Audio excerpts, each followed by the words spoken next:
Vieron que la clase pasada, entonces, para no estar todo el tiempo con repaso, en realidad lo encaré por el tema de la evolución de la figura del faraón. Además que de última estaba bueno porque como tal yo no le había dado nunca el tema, haciendo hincapié en la figura del faraón. Así que bueno, eso, si no tienen ninguna pregunta, yo traté de hacerlo lo más fácil posible, tampoco es muy difícil. Quizá lo más destacable es cómo se lo asoció a diferentes dioses a lo largo de los siglos. Pienso que eso es una de las cosas más importantes. Y después, que ya es cuando estamos ahora en el Reino Medio, que toma el nombre de Amón, antes habían estado tomando el nombre de Ra, ahora toma el nombre de Amón y en el nombre propio agrega el nombre de la deidad, ¿verdad? Entonces vemos muchos nombres de faraones que tienen esa terminación. Inclusive también vemos algunos faraones que toman el nombre de otra deidad muy importante durante el Reino Medio, que fue Montu. Y tenemos, por ejemplo, a los Montuhotep. Esos toman el nombre de esta deidad. Era muy normal, ¿tá? Igual que hacemos nosotros, que tomamos el nombre de María, de los santos, etcétera, etcétera. Bueno, pasaba lo mismo. Era sumamente común. Estoy mirando el WhatsApp, ¿verdad? Para acordarme de qué fue lo que hablé. Bueno, lo importante es entonces que durante el Reino Medio aparece este dios, Amón, que haya sido un dios de Tebas, no demasiado importante, un dios solar, o sea, un dios asociado al sol, que se eleva a dios principal. ¿Ah? Y después, mucho tiempo después, en una etapa de la historia egipcia que se conoce como Imperio Nuevo, se sincretiza con Amon-Ra. Alguien me había preguntado eso del sincretismo religioso, yo lo expliqué bien, ¿verdad? Se corta. ¿Se corta? ¿Se corta? Sí, sí, se corta, sí. A mí no. A mí, capaz que pues estuve con apagón y Sí, debe ser por eso, Silvia. Bien. Ahora, Andrea, una pregunta. Vos decís que lo ponen el nombre del dios al final del nombre del Sí, faraón. sí. ¿Y Ramsés cómo es? No, Porque Ramsés Ramsés no. es Ra primero. No, no. Lo que pasa es que los faraones tenían 5 nombres. Ah, Y en alguno de pero esos 5 nombres adoptaban, o en el final o al inicio, el nombre de está. una deidad. ¿Tá? No, no en el nombre del cual nosotros los conocemos como tal. Ellos toman 5 nombres distintos a medida que... Amon-Ra, el nombre del faraón más Amon-Ra. No, no, no. No, ahora no me viene nada a la cabeza. Ah, sí, Tutankamón. Tutankamón es el claro Sí. ejemplo. Ah, Él está, toma al está, final de su nombre el nombre de Amón, solo Amón. está. Tutankamón es el claro ejemplo. Y otro claro ejemplo es Akenatón. Akenatón, que antes se llamaba Aketatón, también toma el nombre de una deidad al final de su nombre propio. Atón o Amón. Cuando él hace la reforma religiosa, toma el nombre de Atón. ¿Está? De Amón, él se llamaba ay, me confundí. Akenatón. Akenatón, y después toma el nombre de Aketa-Atón, porque él cambia la religión. Y Akenatón era Amenofis IV antes. Claro, exactamente, bien que se los conoce por diferentes nombres. Ajá. Depende de la traducción también, si es griega, latina, etcétera, etcétera. Pero ellos toman al final de su nombre, porque todo tiene una significación, ¿verdad? Puede ser el amado de, en el caso de Akenatón, su nombre significa el amado de Atón, el amado, el elegido, ¿entienden? Tiene una significación, por eso el nombre empieza con una palabra X y termina con el nombre de la deidad.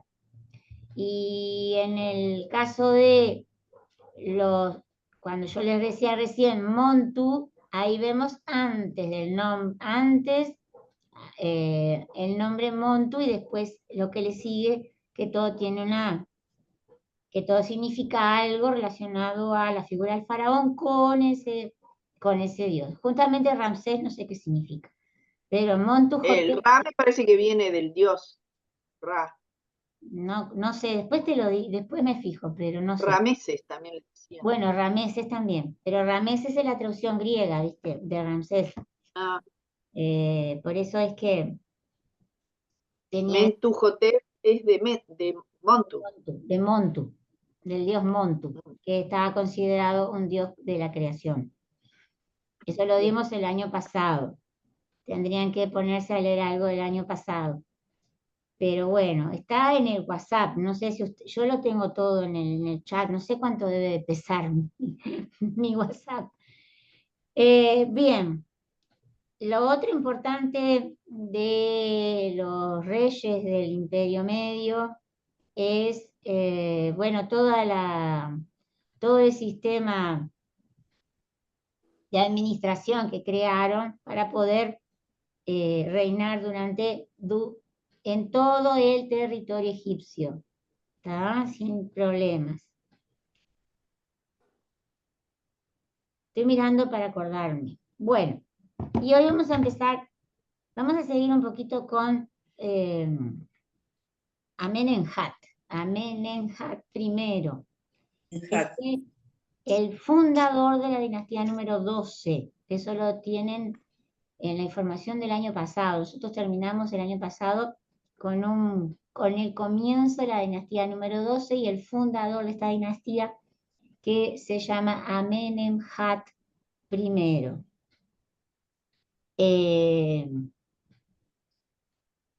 Si bien la reunificación de Egipto durante el principio del Reino Medio, finales del primer periodo intermedio, fue a raíz de la iniciativa de los príncipes de Tebas. Hay una discusión sobre la capital egipcia durante el Reino Medio. Hay quienes dicen que siguió siendo Tebas. Sin embargo, hay mucha información que indica que este faraón Amenemhat tomó la decisión de trasladar la capital administrativa de Egipto desde Tebas a una ciudad nueva, ¿ah? Que se conoce con el nombre de Amenemhat Ititawi, que significa Amenemhat, el que toma las dos tierras. Eso es lo que significa el nombre de la ciudad. Pero para ser más sencillo, se la conoce solamente como Ititawi. Y es una ciudad perdida. No se sabe exactamente dónde está localizada. Se cree que se fundó cerca de la zona del oasis del Fayum. O sea que fíjense que Amenemhat fundó esta ciudad cerca del delta del Nilo. Desde Tebas traslada la capital al delta. Y lo que sí está ubicado es la necrópolis de esta ciudad. Ustedes recuerden que la necrópolis, no tengo a nadie nuevo, da la casualidad hoy, no. Las necrópolis tenían nombres diferenciados de las ciudades, o sea, como la necrópolis significa ciudad de los muertos, los egipcios le ponían un nombre diferente, no se llamaba igual que la ciudad. Tenía un nombre que la diferenciaba y se construía en la orilla opuesta a donde estaban las ciudades. La ciudad. Ahí va. No, ¿Por qué año andaremos? ¿Por qué año andaremos? ¿por qué año andaremos? Si andamos por espera que ya te digo, de 2000 y poco. 2055, 1650. Por ahí va. Sí, 1950 por ahí, 1960. Ujú. Viste que yo no digo fechas para no confundir, pero si andamos por esas fechas, por el 1900 antes de Cristo. Acá lo que pusiste, Reino Medio 2055, 1650. Ahí va. Por Sí, ahí. Entre eso. 2000, año 2000 por ahí más o menos. Sí, aproximadamente. O sea que este fundador de la dinastía 12 es del Reino Medio. Exacto. Ahí va. Recuerden que el Reino Medio está compuesto por 3 dinastías. La 11 no en su totalidad, porque el Reino Medio surge con la unificación de Egipto después del primer periodo intermedio. O sea que se considera dentro del Reino Medio más o menos la mitad de la dinastía 11. ¿Está? Con los que se llamaban Montu o Mentuhotep, el del templo que vimos el año pasado, que Carter encuentra la estatua aquella, ¿se acuerdan? La estatua esa que estaba debajo de el ataúd, no, el sarcófago vacío. el sarcófago vacío, todo eso. Bien, después hubieron varios reyes con el mismo nombre hasta que termina esta dinastía número 11 y comienza la número 12 con Amenemhat, y ahí vemos un cambio en el nombre de los reyes. ¿Está? La dinastía número 12 se caracteriza por que sus faraones se llaman o Amenemhat o Sesostris. ¿Está?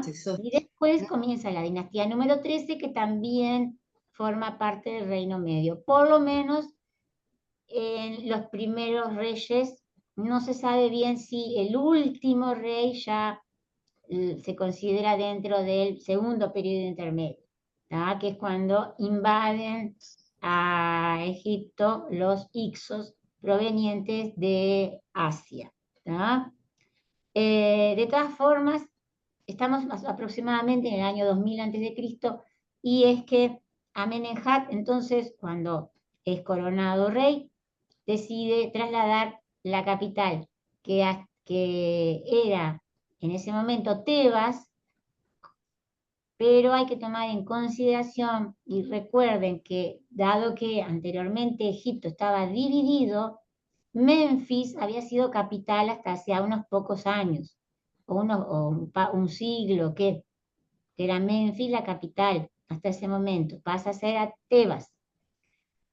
Algunos historiadores le llaman a este periodo el periodo tebano, porque por el tema de la capital, así como el periodo anterior se lo conoce también como el periodo menfita, porque la capital estuvo en Memphis, en este periodo se lo conoce como periodo tebano. ¿Cuál es el problema?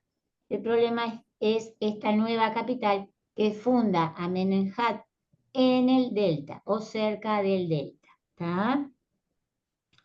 El nombre de la necrópolis no se sabe exactamente cómo los egipcios la habían nombrado. Sí, se le da el nombre del poblado que está cerca de esa necrópolis, que se llama El Lis. El Lis. ¿Tá? Ahora vamos a ver un mapa. El que voy a compartir pantalla.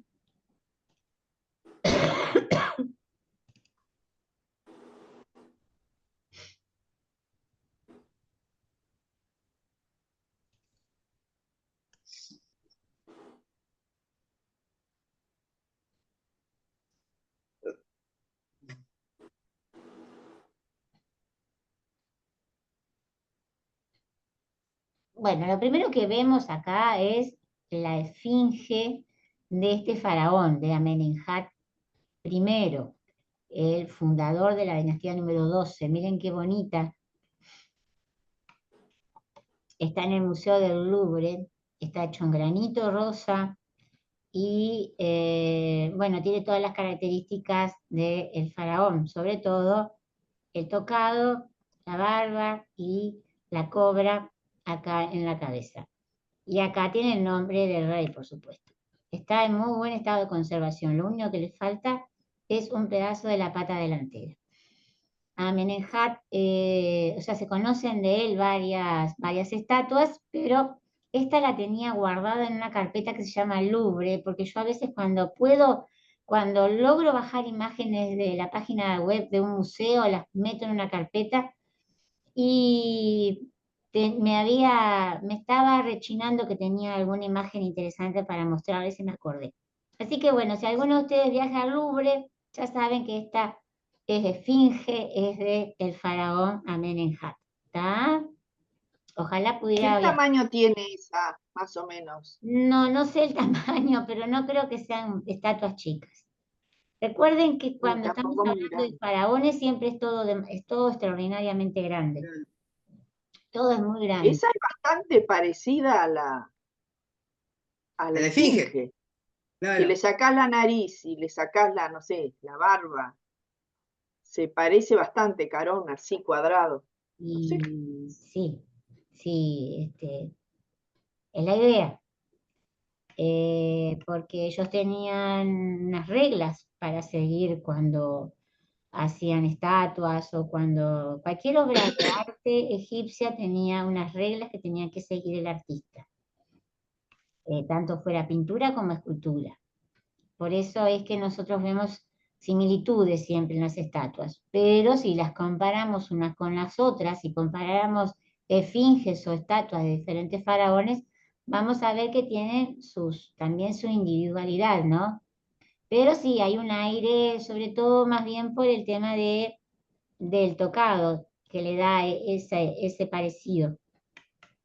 En realidad, la esfinge de Giza, el rostro no tiene nada que ver con este. Habría que comparar ambas fotografías. Pero bueno, más Así allá que de nos eso, tenemos que guiar por el nombre que está escrito exacto. ahí. Bueno, más allá de eso, Amenemhat entonces se mandó a hacer esta esfinge en granito, que como le decía, está en el Museo del Louvre. Y la localización de la ciudad, tuve que buscar en internet y hacer una captura de pantalla porque me enloquecía no saber dónde está ubicada. Bueno, acá está el Cairo. Para que tengan una idea, el Lish, acá está escrito en árabe, al. ¿tá? Nosotros lo traducimos al español como el. Está a 60 kilómetros al sur del Cairo, cerca de la localidad del Fayum, ¿ven? Y las pirámides están acá una y acá otra. Acá están, del lado oeste del río Nilo, por donde se oculta el sol. La ciudad posiblemente estuviera en el lado este, por donde sale el sol. ¿tá? Pero como les decía hoy, no se ha localizado. Y tampoco se sabe cuándo se hizo el traslado de una capital a la otra.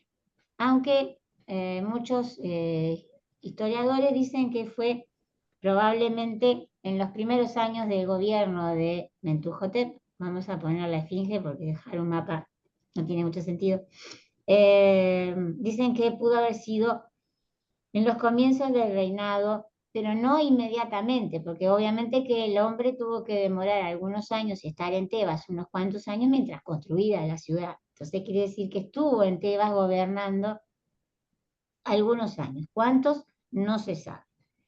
Lo que sí se ha encontrado en Tebas, y eso es interesante, una plataforma que posiblemente haya sido para la tumba del rey o para un templo, porque esta plataforma se encuentra en Deir el-Bahari, que es donde Montuhotep se mandó construir su templo mortuorio, ¿se acuerdan? La montaña Sí. del Bahari en Tebas, aquellos templos que estaban metidos como dentro de la roca, que al lado de él está el famoso templo de la reina Hatshepsut. Bueno, en la misma localidad se encuentra una plataforma que supuestamente pudo haber sido la construcción inicial para la tumba del rey o para su templo mortuorio. De una forma u otra, por la razón que haya sido, Amenemhat decide no seguir gobernando desde Tebas y se muda hacia el delta. ¿Tá? También dicen que uno de los factores que llama la atención es que en Tebas hay muy pocas tumbas de los funcionarios del rey. Quiere decir que él viajó con su corte hacia esta nueva capital. El único funcionario de este rey que tiene la tumba en Tebas es Mequetra, Mequetra es el nombre en egipcio, que la tumba de él es muy conocida por la cantidad de maquetas de madera que se han encontrado. Yo he mostrado varias maquetas de madera de la tumba de este señor, pero hay una riqueza impresionante de maquetas. Tendríamos que dedicar una clase para ver lo que se encontró dentro de la tumba de este alto funcionario de Mentuhotep, de Amenemhat, ¿tá? Lo podemos hacer cualquier clase porque es interesante ver las costumbres funerarias, cómo cambiaron de aquello que habíamos hablado el año pasado, de que el ajuar, las tumbas, y que se hicieron muy importantes, pero no solamente para la gente de la nobleza, sino también para cualquiera que pudiera costeárselo. Esta persona era un alto funcionario, no era de la nobleza. Entonces eso nos da la pauta de que aquello que dijimos el año pasado fue así. ¿tá? O sea que el que pudiera costearse un ajuar funerario, un sarcófago con textos sagrados, o una tumba donde pudieran pintarse escenas de la vida cotidiana, lo podía hacer, ya no era prerrogativa del faraón o de sus allegados. ¿Se acuerdan de eso que hablamos? ¿Sí? Ok. Sí. Entonces, capaz que la clase que viene, o cuando terminemos con Sesostris, lo hacemos, para que ustedes vean la riqueza de esas maquetas. Bueno, más allá de todo esto, entonces, tenemos que en Tebas prácticamente no hay pirámides. Las pirámides que hay en la necrópolis de esa capital que todavía no se encontró, que se conoce como Ititawi, hay unas 12 pirámides. ¿tá? Las más importantes son la de Amenemhat, que es esto que vemos acá, que es lo que queda de la pirámide de él. Acá lo que vemos son los bloques de piedra. ¿Ven? El estado que está en su momento, aparentemente tuvo 55 metros de altura, ahora aparece un montículo de arena nada más. Pero bueno,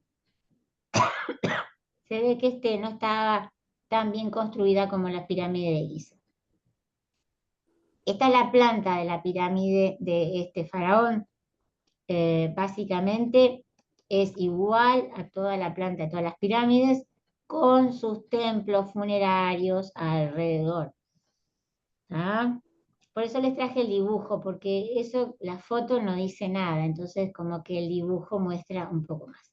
Esta es la calzada principal que unía la pirámide con el río Nilo, donde se hacían las procesiones y donde se ingresaba al faraón fallecido, donde se le rendía culto, son en los templos de alrededor. Y se han encontrado otras pirámides que se llaman pirámides subsidiarias a las pirámides que fueron construidas en el alrededor de las pirámides de los faraones.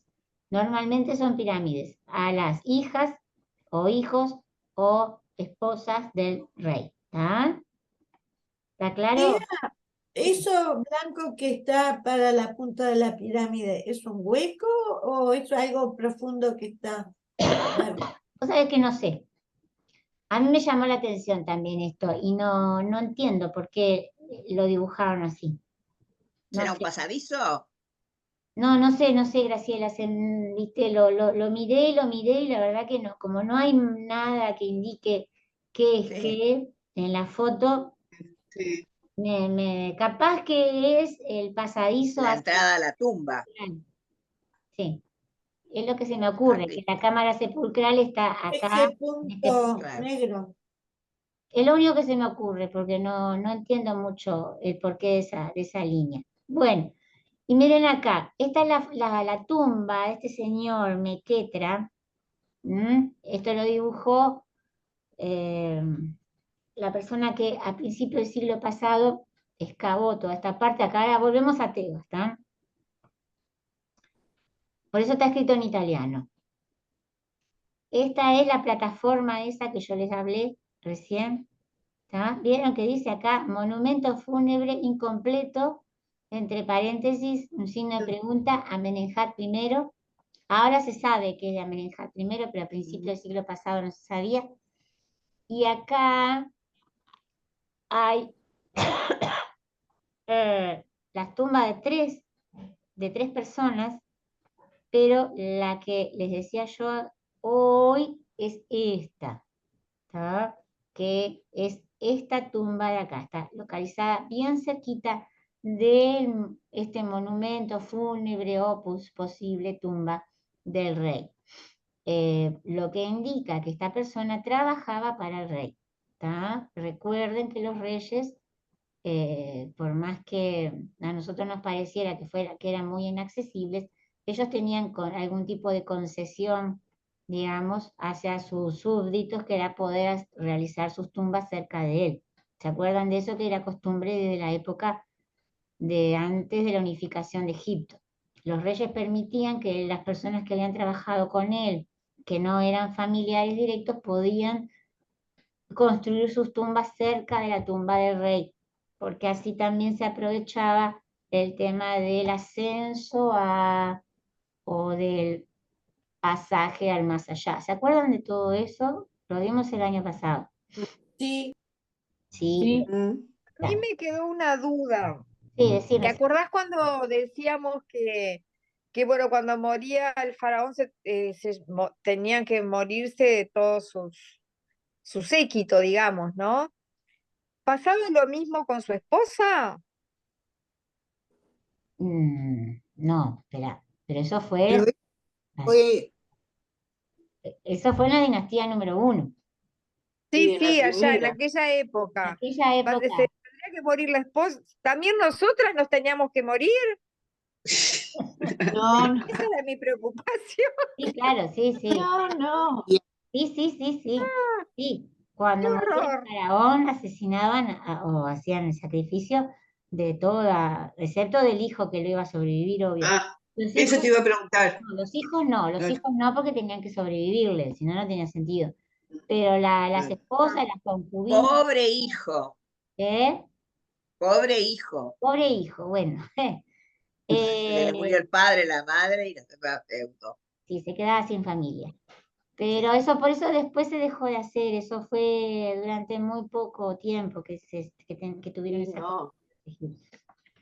Ah, pero eso no era muy común en la India. sí, pero estamos en Egipto, Pero Sofía. estamos India, en India. Egipto. Y yo Y sé, antes, mucho antes, extraña, ¿no? no recuerdo de eso en Egipto. Sí, sí, lo dimos hace un par de años atrás, que yo les dije a ustedes cuando dimos antes del Imperio Antiguo, no fue el año pasado, fue el año anterior. Yo les dije, en la dinastía número 1, durante muy poco tiempo, porque ni siquiera todos los reyes de la dinastía 1 lo hicieron, se usó durante muy poco tiempo eso de sacrificar, digamos, a... A la servidumbre, más ahora que bien, ¿no? ahora que preguntó Sandra, sacrificar a las esposas, a las concubinas y aparte de los sirvientes del rey, para que lo pudieran acompañar en el más allá. Esa era la idea.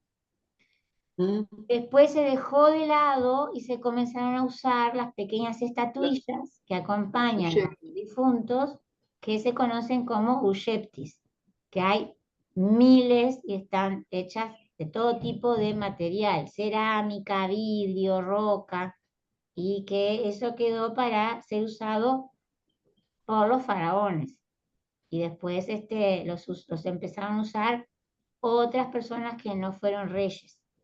¿Tá? Pero los egipcios lo dejaron de hacer casi enseguida. Muy poco tiempo hicieron esos sacrificios fúnebres. Bueno, volvemos al tema de la tumba de este hombre, para que vean simplemente que había o hay, ¿verdad? Esta parte incompleta y alguna tumba que se construyó después alrededor. ¿Está?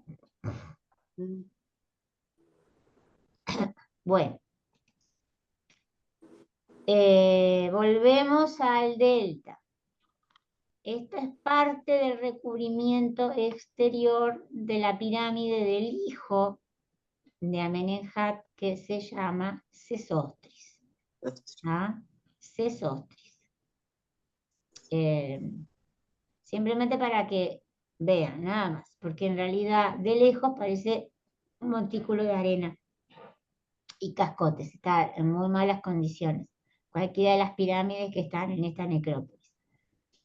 Bueno, ¿por qué entonces Amenemhat decidió cambiar la capital de Tebas a esta localización cerca del delta? Bueno, se cree que fue por varias razones. La primera era porque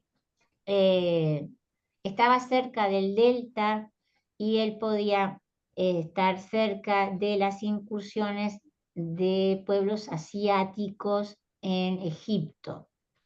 Recuerden que el delta de Egipto siempre fue una zona donde había muchos extranjeros, que permanentemente pueblos nómadas provenientes de Asia, que atravesaban el desierto del Sinaí e incursionaban en Egipto a través del delta. Y a los egipcios, por más que tuvieran una cierta apertura de frontera, diríamos ahora en términos modernos, no les gustaba que estuviera permanentemente entrando gente del exterior, ¿verdad? O sea, un poco sí, pero no mucho, digamos. Entonces, la mayoría de los reyes, y yo lo digo cada vez que hablamos de algún faraón, la mayoría de los reyes siempre reforzaban las fronteras norte y sur. La norte, el delta, la sur con Nubia. Entonces, Amenemhat tuvo que ir y fundar esta ciudad cerca del delta, aparentemente para poder frenar las incursiones asiáticas, o sea, las incursiones de pueblos del Asia en Egipto. ¿Tá? Y además dicen que hay una cuestión política detrás de esto, que fue la de que como al rey lo seguía su corte, digamos, o los nobles que trabajaban para él, se supone que al trasladarlo de su zona de origen, que era Tebas, a una localidad totalmente nueva, el rey los desarraigó políticamente. ¿Qué significa? Que le quitó las bases de su poder, o sea, lo sacó de sus tierras y las llevó a otras donde tenían que depender del faraón sí o sí. Entonces, esa fue una forma de un nuevo comienzo. ¿Tá? ¿Quedó claro esto? El tema político o el tema fronterizo es claro de entender. ¿El tema político se entendió? ¿Lo podés repetir? Porque yo no lo entendí mucho, ¿no, Andrea? El tema fronterizo es claro, ¿verdad? Sí, sí. El faraón lo que necesitaba era reforzar las fronteras norte, o sea, el delta. Y además la otra decisión, que no se olviden, cuando nosotros hablamos de nobleza, estamos hablando de gente que no hacían mucho tiempo, luchaban entre sí para ver quién se hacía faraón. Sí. ¿Tá? Entonces, No marcas. ahí va, muy bien. ¿Cuál fue la idea de este hombre? La idea de este hombre fue sacar a la nobleza de sus tierras y llevárselas a un lugar donde no tenían tierras, donde no tenían posesiones. ¿tá? Donde no tenían ejércitos, donde no tenían más nada que la dependencia directa al rey. Esa fue una jugada política muy, muy inteligente. Los desarraigó a su nobleza de las tierras de donde eran dueños y la llevó a un lugar donde no eran dueños de nada, solamente como servidores del rey y dependían del rey. Esa fue una Claro. jugada política muy interesante, Sí. que se habla muy poco cuando se habla del reinado de este Los faraón. dejó casi sin poder. Claro, El poder que tendrían ellos. exactamente, Ahí está. exactamente. El poder que radicaba en la tierra y en quienes podían formar parte de algún ejército, se lo quita. Se los quita y los llevan a otro lugar completamente, aparte lejos, porque Tebas está, si no me equivoco, como a 600 kilómetros del delta del Nilo. Muy lejos, es lejos a hoy, imagínense en aquella época. Entonces eso fue como para quitarles poder a esta nobleza y decir, bueno, el rey, el faraón soy yo, ustedes me sirven a mí, nada más. ¿Ah? Eso está bueno, está claro, digo, está bueno. Fue muy Sí, ahora sí. Está Sí. bien. Amén de eso, la dinastía número 12 buscó los antiguos modelos del reino antiguo. ¿Qué significa? Volvió a tomar la forma piramidal para sus tumbas. Ya vimos los ejemplos. Hay muchos más, pero esos dos, ¿está? Con esos dos alcanza. Si bien nunca lograron llegar a la magnificencia de las pirámides del reino antiguo o a la calidad de sus construcciones. Por eso es que las pirámides de esta necrópolis son simplemente una cantidad de arena, cascotes, y en alguna parte que, como les mostré recién en la foto, se ve el recubrimiento. Ellos quisieron copiar aquello, pero no lo pudieron realizar en su totalidad. Decime, y adentro no están, porque hay unas pirámides que eran horribles, también así, pero adentro estaban bien. Adentro no están muy bien tampoco. Están No, lo mal. único, Sí. mira, ahora voy a mostrar una sola parte que se logró sacar de la pirámide de este faraón, estamos hablando, Amenemhat, que es un dintel, o sea, la parte de arriba de una de las cámaras que estaban dentro de la pirámide. Espera que voy a compartir pantalla y se las muestro enseguida. Bueno, esta es el recubrimiento de la pirámide del hijo y sucesor. ¿Ah? Bueno, este es el famoso dintel, ¿está? Donde vemos a el faraón Amenemhat acá en el centro, rodeado de 4 deidades principales de Egipto. Isis y Neftis, acá al final, Isis y Neftis, Horus y Anubis. Del interior de la pirámide, lo único que se logró rescatar más o menos en buen estado es esto, ¿tá? Por eso yo les dije que ellos quisieron volver a la grandiosidad del reino antiguo, pero en cuanto a construcción como tal no se logró. Y también quisieron volver a la decoración, o sea, la forma de las decoraciones del arte, digamos, del reino antiguo. O sea que fíjense que después de tantos años, igual el egipcio tenía la concepción de que habían tenido un pasado sumamente grandioso. Yo pienso que más allá de la costumbre que ellos tenían de dejar por escrito todo, tenían un sentido histórico y de sus antepasados importante.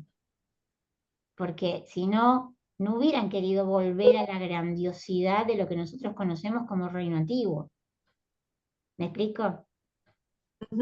Ellos tenían conciencia de que antes del primer periodo intermedio, que nosotros lo conocemos así, o más bien dicho, antes del periodo de crisis social y política, había habido un periodo de esplendor. También obviamente ayudó que las pirámides de Giza estuvieran ahí para que cualquiera las viera, ¿no? Porque si se hubieran venido abajo, capaz que la memoria no hubiera sido tan importante. Lo que digo es que quisieron, ¿cómo puedo decirles? Quisieran volver a esa época de esplendor. ¿Está?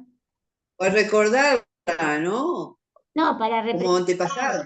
para no, para recordarla, no, para poder volver a eso, después de la crisis que tuvieron, volver a la época donde el poder del faraón era indiscutido. Yo pienso más bien que fue por eso, ¿tá? No fue tanto las pirámides o el arte, más bien volver a la fortaleza de la figura de un rey que era absolutamente indiscutida y que estaba asociada a un dios que era el principal, que fue Ra. ¿Tá? Más bien, yo creo que viene por eso. Y acá vemos otro pedacito que se logró salvar de adentro de la pirámide de Amenemhat. En realidad es muy bonito. Hay un perro, ¿no? No son perros, son... Anubis. Está como No, son El de la chacales. derecha. Son chacales, no Ah. son perros. Son chacales. Y dioses con cabeza de chacal hubieron muchos. Esto es un chacal y una cobra. Fíjense. Está sí, la cobra. muy bonito el dibujo. Y acá vemos a las diosas aladas. Una es Neftis y otra es Isis. Normalmente se representan así, como si fuera un buitre. También podemos ver acá, en realidad, la diosa buitre. ¿Tá? No hay mucho, porque está en muy mal estado de conservación, pero bueno. Acá está el otro. Tiene una cabeza extraña. A mí me llama mucho la atención esta, porque la cabeza parece de un oso. Nunca había visto una cosa así. Miren esto. Es muy raro. Es muy raro. Sí, tiene unas orejitas chiquitas, ¿no? Parece una rata. Esto es claramente Sí. un buitre, ¿verdad? Pero esto es otra cosa. Sí. Esto es otra cosa. Y no hay explicación. Ahora, Parece una tortuga. me No hay- llama la atención que llama la solo eso encontraron. Sí, solo eso es lo que le mostré anteriormente. Mm. Solo eso. Nada más. Me adelanté un poco. Esperen un segundo, nos quedamos acá. Está bien la nariz. Bien.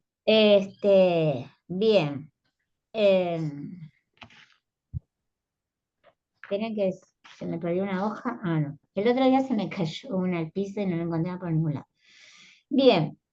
¿Qué quisieron entonces? Volver, como les decía yo, aquel gobierno centralizado y, como dije en la clase pasada, los reyes incrementaron la burocracia para que el reino pudiera funcionar mejor. Al mismo tiempo de esto, del arte, que se habla del aumento de la riqueza del rey. Gracias a la calidad de las joyas que se han encontrado en las tumbas de esta necrópolis que yo les dije que tiene unas 12 pirámides aproximadamente, que las dos más importantes son de Amenemhat y de su hijo Sesostris, pero que hay muchas tumbas que son desconocidas, pero hay otras que están identificadas como hijas o esposas de estos dos faraones. Y en estas tumbas, ay Dios, ay carajo, en estas tumbas se han encontrado cerca de, pucha, la gente no entiende y no me puede llamar. En estas tumbas se han encontrado escondrijos de joyas de estas mujeres que la verdad que son absolutamente increíbles. Quiere decir que después de la época esta de crisis, la riqueza de Egipto comenzó a crecer nuevamente y se ve en los ajuares funerarios. ¿Ah? No solamente de los reyes y de sus familias cercanas, sino también de la nobleza, de las personas que trabajaban para ellos, bueno, de toda una serie de personajes importantes.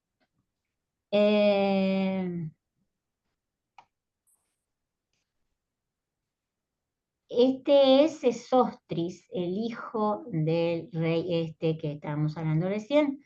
Y estas son algunas de las joyas que se han encontrado en la necrópolis. Algunas, ¿no? No traje muchas porque es muy difícil de encontrar específicamente joyas del Reino Medio en Egipto. Miren qué belleza estos dos peces. Acá arriba dice qué es lo que tienen. Oro y feldespato verde. Sí, sí. Esto está en el Museo Británico. Es preciosísimo. Por lo menos a mí me gusta. Son amuletos, ¿no? Miren acá el engarce para que se colgaran de algún lado. A este le falta el ojito y este está completo. Y acá vemos el ajuar completo que se encontró en la tumba de lo que se cree que fue una de las hijas del faraón. Vemos amuletos en forma de pez. Acá vemos los dos que vimos anteriormente. Acá hay otros dos que tienen cristal de roca. Esto que parece un molusco, pero que está hecho en plata. Después vemos esta pulsera espectacular con... Mira, qué buenísimo. Miren qué belleza. Puedo agrandar la foto porque está sacada del Museo Británico. Son ánades mirando... Patos. Ánades dice la descripción del museo. Mirando para un lado y para el otro. Está hermosísimo. Y después este collar que tiene todo alrededor esta cantidad de animalitos que no sé qué son. Realmente. No me doy cuenta qué son. No me doy cuenta qué son. Si son Parece hipopótamos. o hipopótamos, puede ser que sean hipopótamos, exactamente. Como es de mujer, para protegerla de... Puede ser. No, eso no es cocodrilo. No, cocodrilos no. Tiene la pinta de un hipopótamo parado. Puede ser hipopótamos parados, sí, tenés razón, Alicia. Mira qué belleza. Hermoso. No habíamos visto aún muestras de la joyería del... Creo que tampoco nunca vimos nada de la joyería del Reino Antiguo. Tengo que hacer una clase sobre joyas egipcias. Bueno. Me dan idea para hacer una gargantilla.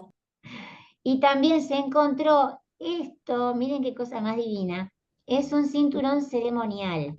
¿Está? Canutillos, fíjense qué belleza. Está todo hecho con canutillos de cristal o de piedra. Y bueno, lo usaban las mujeres. En la fiesta o en las ceremonias usaban esto arriba de un pequeño taparrabo.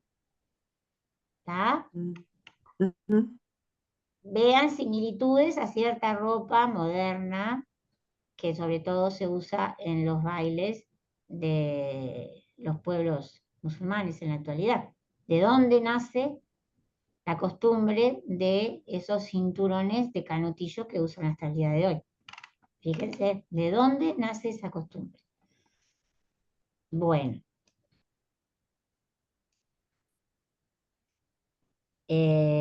¿Cuánto nos quedan? 10 minutos. Bueno, les voy a leer a continuación lo importante de el final de la muerte de este faraón de Amenemhat. El primer uso que hizo Amenemhat de los ejércitos de sus nobles, ¿tá?, fue contra los asiáticos del delta. Seguidamente reforzó la región con la construcción de varias fortalezas, tanto en el delta como en la frontera sur con Nubia, cuyo propósito era sobre todo proteger y explotar las minas de oro que había en Nubia, en el sur. Se ha encontrado una inscripción que afirma que las gentes de esta zona, conocida como Baja Nubia, entre la primera y la segunda catarata, fueron derrotadas en el año 29 del reinado de Amenemhat. O sea, él por lo menos reinó 29 años. ¿Ah? Después se habla de que hubo contra los libios, ya ahí ya no eran los nómadas asiáticos, sino eran los libios, los pueblos que vivían en el actual desierto de Libia. O sea, él tiene que luchar en las dos fronteras de Egipto, ¿verdad? Como dije yo hoy. Entonces hay una inscripción que dice que en el año 30 del reinado de Amenemhat, su hijo hace una incursión militar contra los libios. Cuando termina esta campaña, él se entera que su padre había muerto. Había muerto. Se cuenta en la literatura de la época, o sea que estamos hablando en las obras literarias del Reino Medio, que a finales del reinado de Amenemhat tuvo lugar una conjura contra el rey. Nosotros ya hablamos de esta historia, se llama Las enseñanzas de Amenemhat. Ya hablamos el año pasado cuando hablamos de la historia de Sinué, hablamos de las obras literarias del Reino Medio. Estas enseñanzas de Amenemhat, dentro de lo que narra, porque está narrada en primera persona por el propio rey fallecido, o sea que aparentemente el rey le habla a su hijo desde la tumba. ¿Entienden cómo es la obra literaria? Sí, que tú dijiste que en realidad pertenecía al Reino Medio, aunque la sitúan antes, en el intermedio, ¿puede ser? No, está bien. O al revés. O sea, está bien, es en el Reino Medio, no es que, no sé cómo explicarme bien, a ver. Obviamente que no le escribió el rey muerto, ¿verdad? Obviamente le escribió a alguien que estaba relatando una historia. Se supone que la persona que la escribe en primera persona, en realidad fue por encargo del hijo de Amenemhat, de Senusert. Él manda a escribir esta historia por varias razones. Primero, para contar lo que había pasado con su padre. Y segundo, para afirmar su posición como rey. Porque atrás de todo esto hay algo que yo nunca les conté porque me parecía que era demasiada información. Se cree que los reyes de la dinastía número 12 en realidad tenían un periodo donde gobernaban con su sucesor. Eso se le conoce como corregencia. Sí.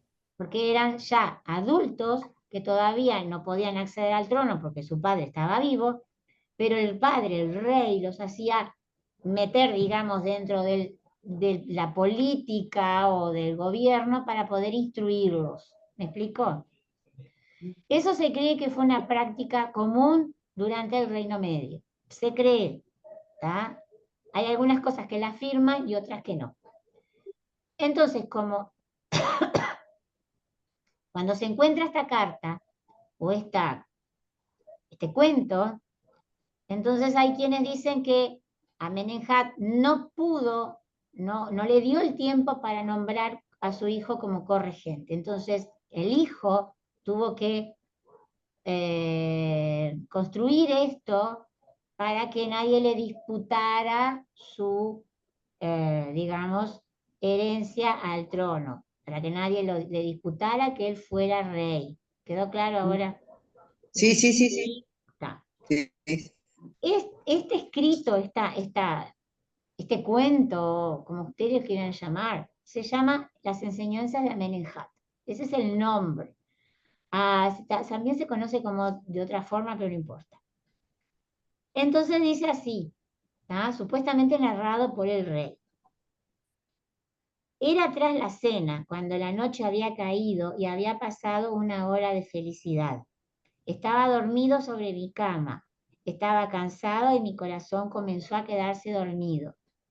Cuando las armas de mi consejo fueron empuñadas, me convertí en una serpiente de la necrópolis. Cuando lo hice, me desperté para luchar y me encontré con que era un ataque de mi guardaespaldas.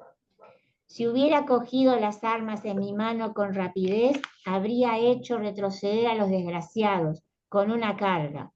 Pero nadie es poderoso durante la noche, nadie puede luchar solo, ningún éxito se consigue sin ayuda.